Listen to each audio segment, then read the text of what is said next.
So, we all know that moment. It happens every single Sunday when your phone pings, and all of a sudden, you've got a little screen time report there waiting for you. And you're like, I don't know. Should I open it? Should I not open it? I don't know how I did this week. And then you see it and you're like, wait, what? I spent how much time on my phone doing what? It's like your screen time doesn't match up to the life that you say you want to live. And frankly, when you see that little screen time report, you're like, maybe that's why these two things don't match up. I know you want to live a life where you feel more present, less irritable, and have the time and space and ability to be present to do the deep work that you really want to do. Your phone is supposed to be a tool for your business, but honestly, it's kind of feeling more like an appendage. The issue is our phones are our businesses, but they're also where we live our lives. It's where we take all the millions of photos of our pets and our kids. It's where we communicate and keep in touch with loved ones. It's where we get the notifications about that new Serena and Lily rug that we ordered today that's going to be delivered. And it's the thing you use to scan the plane tickets to go on that trip that you've really been looking forward to. For the past year, I've been on a journey learning how to reduce my screen time significantly and focusing on what I do off of that screen time. So, in today's episode, we're going to talk about kind of how it's been going, a little check in on my own screen time, what I've actually done to reduce it that's worked, where I've fallen off, and what usually helps me to get back on track without shaming or judging myself. If you want to create a healthier relationship with your phone and build a business that doesn't require you to be on it 24/7, then this episode and frankly, this podcast are for you.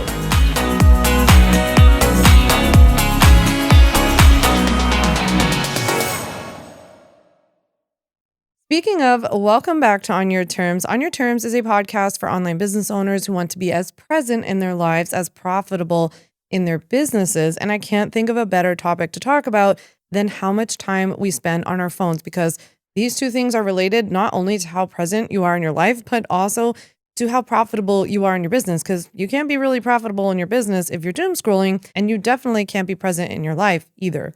Before we dive into today's episode, I've been doing this new segment where I pull a random card, a discussion question, answer it, and I invite you to answer it or journal it this week too, alongside me. And if you want to share your response with me, I would love to hear it. So you can always reach out. But here's the question of the week. If you didn't worry about the consequences or what other people thought, what's something you'd love to do? I had a different answer for this when I've heard this question in the past, but the other night, so we've been in Chicago for the last week reshooting all of the videos for the Ultimate Bundle. And the other night we went to Second City in Chicago and watched stand-up and improv. And when I was a kid, did a lot of acting in like summer camps and all this stuff for fun. Went to drama camp. Absolutely loved acting, loved singing, all of the things. And I was telling the girls when we were at Second City that if I didn't worry about like how stupid I would look, and I don't know, just even would have like the ability to like loosen up enough, I would love to do improv. It looks so fun and I would love to like go just run with it. I've even thought about like trying to go and be in like a local play again or do something like that. But it's just so funny how I didn't think twice about it when I was a kid, but now I would be so worried about what I would look like and sound like. And I think when I was a kid, I just thought I was good at it. And bless my little heart, I don't think I was, but it was really, really fun. Okay, let's get into today's episode. So just to catch you up on my screen time journey, I started talking about this on the podcast last year about how this was like a major goal for me, was just to reduce my screen time. And it's not just about literally reducing the screen time. It was really about what that meant and felt like to me to be on my phone so much, but also the fact that it drew or like highlighted for me all of the things that I wasn't giving attention to. And so, like I said at the top of this episode, I couldn't help but make the connection. Like when I would get that little screen time report every Sunday, and I'm not kidding you, it used to say 8 hours, something like this. Sometimes it was many, many hours, like 4 hours on Instagram a day or something like this. I would kind of see that distance between like, this is how I feel. I feel terrible. I don't like this. I'm irritable. I'm not present. I'm like always feeling like I'm comparing myself, like I'm not good enough. Nothing quite felt great. Or even like I would brown out for my day. Like I would look back at my day and be like, I don't really remember exactly what happened. Or I'd come home from certain situations and be like, I don't even remember being there that much because I think I was on my phone the whole time. So I would sort of start connecting that feeling to the like, hey, you've been feeling down about the fact that you're not reading as much as you normally do. Like I love to read. I read a lot of fiction. And, it's easy to fall into this trap where you're like, well, I don't read because I don't have time. And then you get your little screen time report and you're like, do you though? Do you not have time? So that's sort of what started this for me was like feeling this dissonance between these two, I don't know, parts of my life of like seeing how much time I was spending and then making that connection of like, well, I'm also not happy with how much I'm moving my body or how much I'm reading or how much time I'm spending with friends or doing something that's not related to work, for example. I was talking with a friend about this earlier today. Like, it is also true, and I'm of the belief that there's a lot, like screen time gets a bad rap and the amount of time we spend on technology gets a bad rap. At the same time, I don't live near any of my family. A lot of my friends are scattered all over the country, right? So it's like, it's a communication tool. It's also what I use for work. And whether I like it or not, I have an online business. So like the bulk of my business is online. It's going to be through things that I can access on my phone, like apps and different tools. And, as a team, we use Slack and we use Asana. I do post to Instagram as part of my job. It is part of my job. It's just that when you start analyzing your screen time at first, if you're really honest with yourself, there's like a line that you can draw where you're like, okay, up till this point it was work, or up until this point it was communicating with loved ones, and like that communication feels good. Like that is something that's positive that adds to my life. Or if you look at my Peloton time, for example, like I use my phone to access the Peloton app a lot because I meditate on it twice a day. I'm obsessed with their morning meditation. I love their sleep meditation. That's a lot of time. I also use it for my exercise. There are all these things, but you can draw this line sort of where you're like, all right, up until there, I'm like kind of comfortable with that. And I can admit that we just live a lot of our lives through apps and our phones. That's fine. But if I was honest with myself, there was a tipping point where it was no longer that. It's not even that it's not excusable because I don't want to use like a lot of shame language or something like that. It's more like at some point it just doesn't make you feel good. Like this wasn't adding to my life. In fact, I'd make the argument that it was actually detracting from my life at some point. You need to find that as we're having this conversation today, like you really need to find that line for you. Like I've seen people say before, like try to spend less than 1 hour a day on your phone or try to do this or try to do that. Like I don't believe in these like hard and fast rules for a lot of things, but let alone for this either, because your life might be really different. Like you might need to use it for certain things. I know when my dad was sick, I was on my phone so much because it was my way of not only keeping in touch with him, but also communicating with all his doctors, ordering his meds. Like there just are times and seasons in your life. And so I think it's about finding that tipping point line for yourself where you're like, this is the time that I spend on my phone that actually contributes to my life and makes me feel good. And then this other time or these other tasks or apps don't, right? And so that's where you start to see it tip over. So that's really how I started paying attention to this, like feeling like that number was too high. My life was out of balance with really where I wanted it to be. And then starting to notice where were the things or where were the tools or programs or whatever that were not making me feel great. Where was I getting stuck? What was causing me to like just go down some doom scrolling rabbit hole on my phone? Have you ever felt lost about where to begin with the legal side of protecting your online business? Some people say you can just wing it at the beginning and get officially set up later. Not a good idea, by the way. Whether you're afraid to even start working with clients because you don't want to do something wrong legally and then get in trouble, or your business is growing and you sort of forgot to take care of the legal pieces, I've got you. I don't want you to live in fear of the internet police coming after you and your business, but you do have to do certain things and get certain things in place in order to legally and safely run your business online.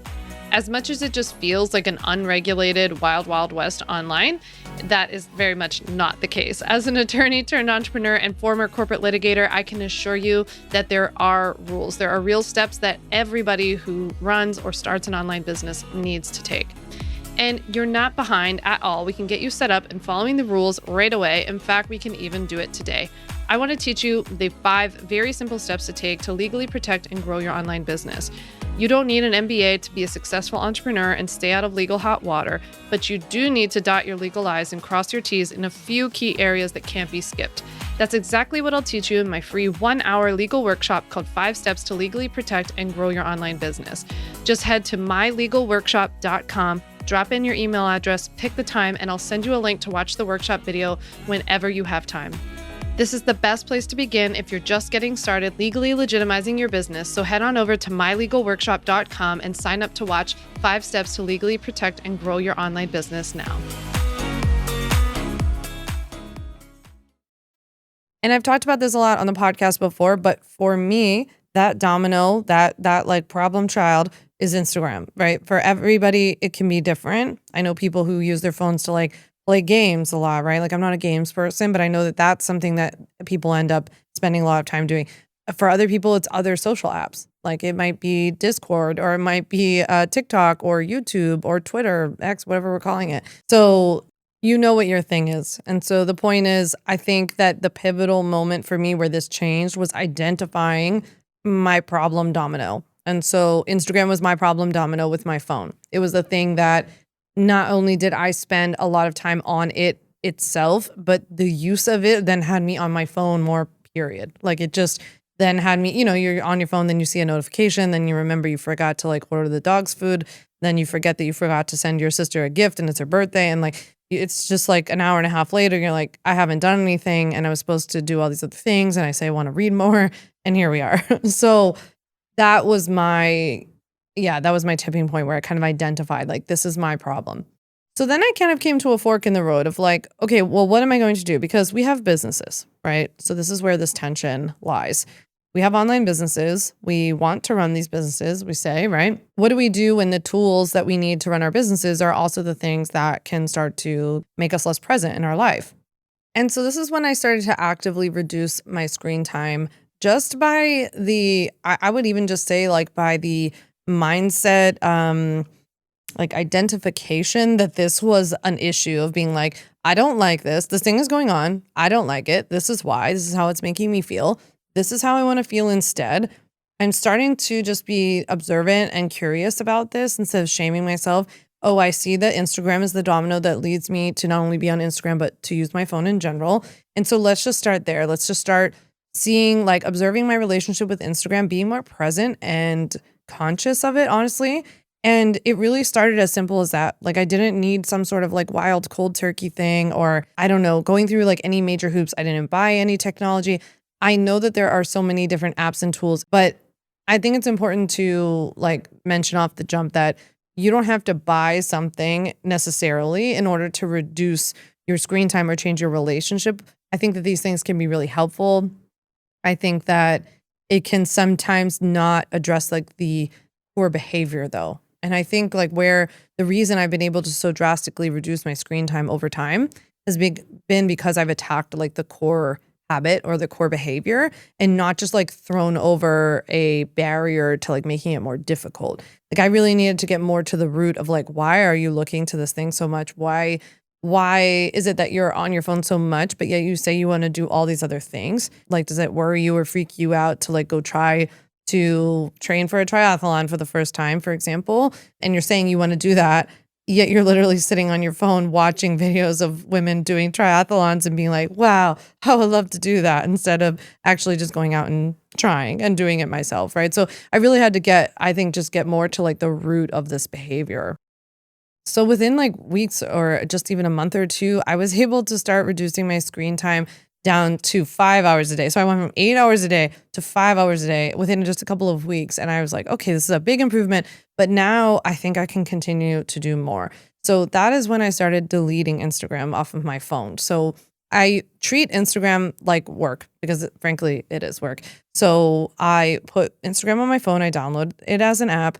I do what I need to do, like make a post or post to my Instagram stories, do some engagement. We have a whole system as a team where any DMs that need to go to me personally kind of get slotted into one folder, and things that are more generic that the team can answer where it's somebody's looking for something or a link or something that we can help them with, we put it into the general folder.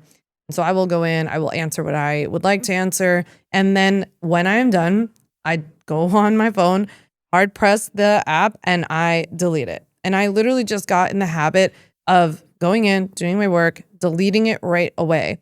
Because what I noticed in times that I've fallen off the wagon is that if I even just so much as forget to delete it and then I realize it's there later, I will just accidentally end up back down that rabbit hole. So just getting in the practice of regularly deleting this app, that's when something incredible happened that I didn't expect. Around this time when I had gotten it down to the 5 hours per day, which is that sounds like a lot to me still, but when I had gotten it down to this and gotten into the habit of deleting the app, I noticed something shifted with my relationship in general with my phone. Essentially, my phone started feeling very boring. I would go to my phone to scroll or I don't even know, I would kind of open it up and be like, it's like when you rummage through the cabinets, like in the pantry, and you're really hungry, but nothing's hitting the spot. That's kind of my best way of describing it. It's like you're looking for a snack, you want sweet, but all you have is salty.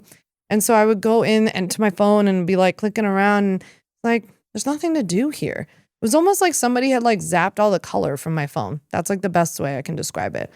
And that's when things really shifted for me, where I would look up a week, 2 weeks later and just be like, wow, I'm never on my phone anymore. I'm really just not looking at my phone.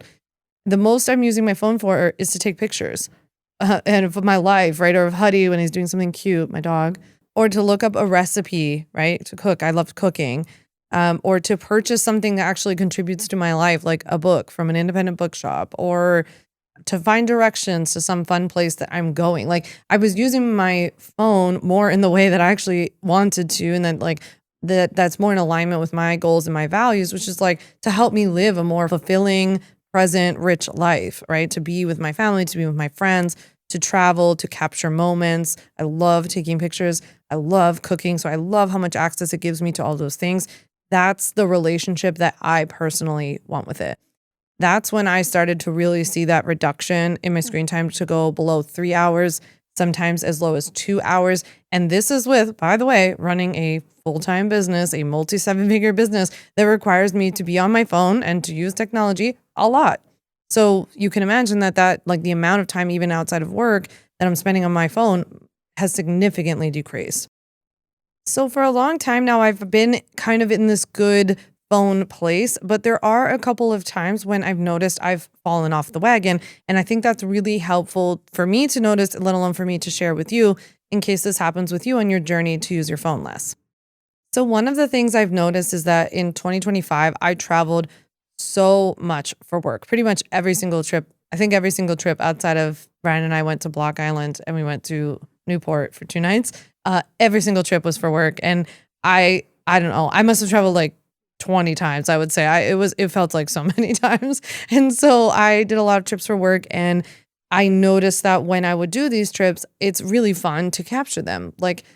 This is where part of the, I don't know, sort of cognitive dissonance is for me, is that I really enjoy what I do for work, and I enjoy taking pictures. I enjoy capturing it. I love the creative side of putting all these little clips together and making I was into vloggy style stuff before it was even a thing. And so I enjoy that, right? I like kind of bringing people along for the ride. I enjoy when other people do that for me. I like watching all of you out and about in your life and seeing how you're running your businesses and building your businesses, right? So I enjoy that. And that's something I look forward to when I do these trips. And one of the things that I noticed on these trips is that then I get sucked back in because I'll be like, well, I'm in Mexico. I'm not going to be deleting and re-downloading this app because I have to be posting this, or I want to post this. I want to share about this trip. And then I will notice that if I don't delete it right away when I come home, I sort of start to carry those bad habits. It's relapsing and carrying those bad habits back home with me. I would say the other thing that's made this sort of hard this year is also on these trips, you meet a lot of people, or I have a lot of friends at these conferences or things that I've gone to. And then it's the way that they communicate with you. And so people will often write to me on Instagram and DM me something on Instagram. And even, okay, if you're listening to this and you have my phone number and you DM me something, please, for the love of God, text it to me, because people always DM me stuff and I'm like, you have my phone number, just write to me.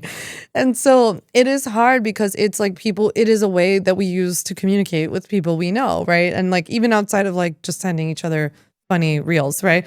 But I do find it hard because it's well, I don't want to be removed from society. I don't want to be left behind. And I was on a business trip this year where I had deleted the app and like a whole group of my friends made a plan to go somewhere and to all get together. And I didn't get it because I didn't have the app. So like it sounds kind of silly, but it's just funny like when you're trying to reduce these things and like everybody else is still sort of like participating in this thing. So yes, I have told people, like I have told people like, hey, I'm not on Instagram all the time. Can you write to me? People still don't do it. So like it's just sort of one of the things. So I'm just saying this because it makes it hard or like tempting sometimes to be like, well, I don't want to miss out. Like I don't want people to not be able to reach me. Or when I've been on the trips and I do start sharing and I'm having fun sharing, I have noticed that that's sort of a portal back to like bad habits for me.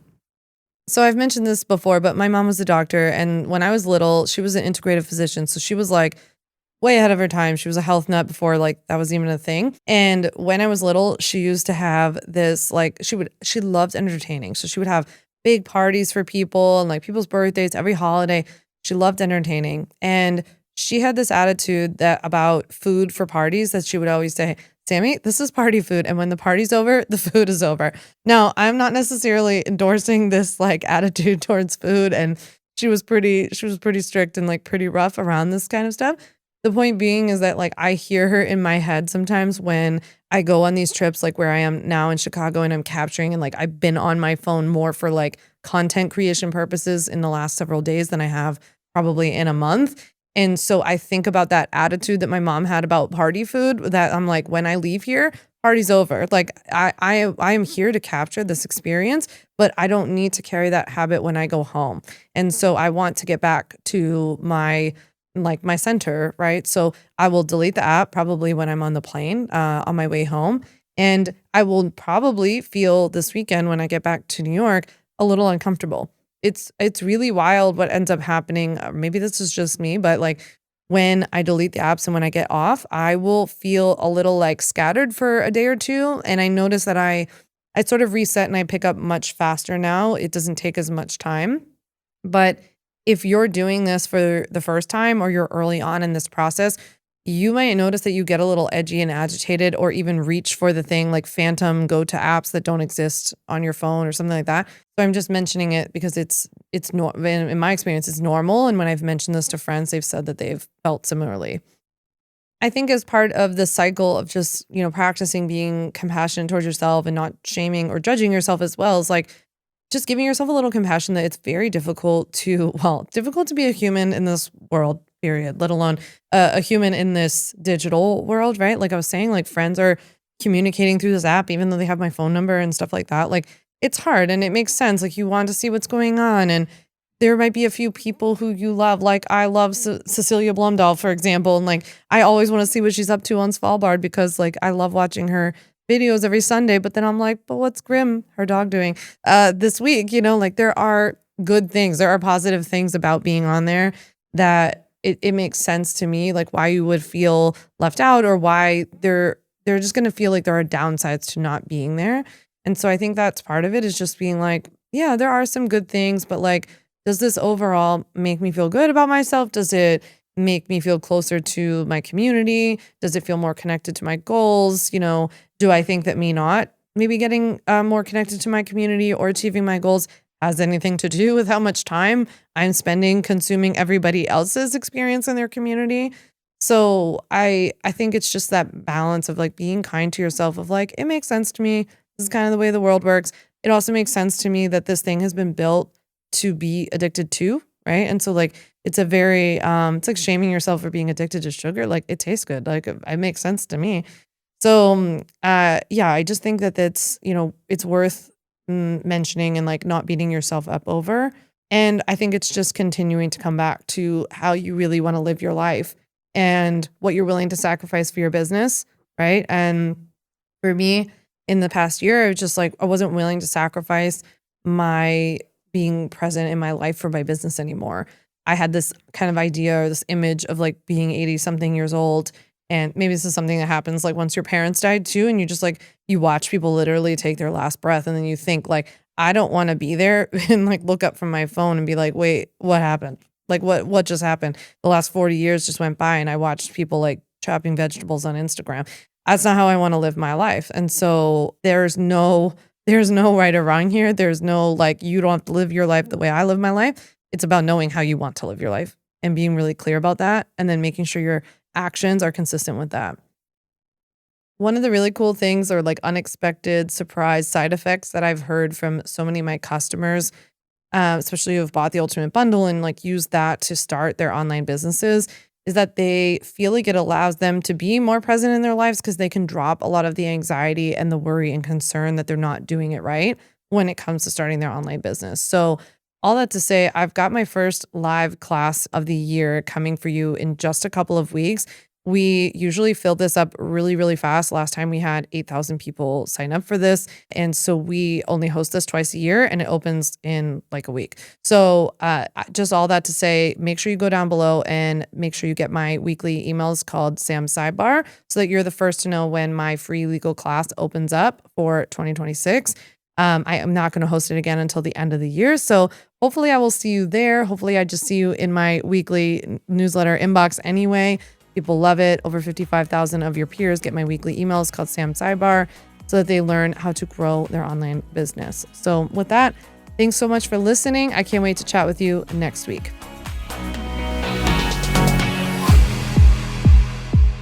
Thanks so much for listening to the On Your Terms podcast. Make sure to follow on Apple Podcasts, Spotify, or wherever you like to listen to podcasts.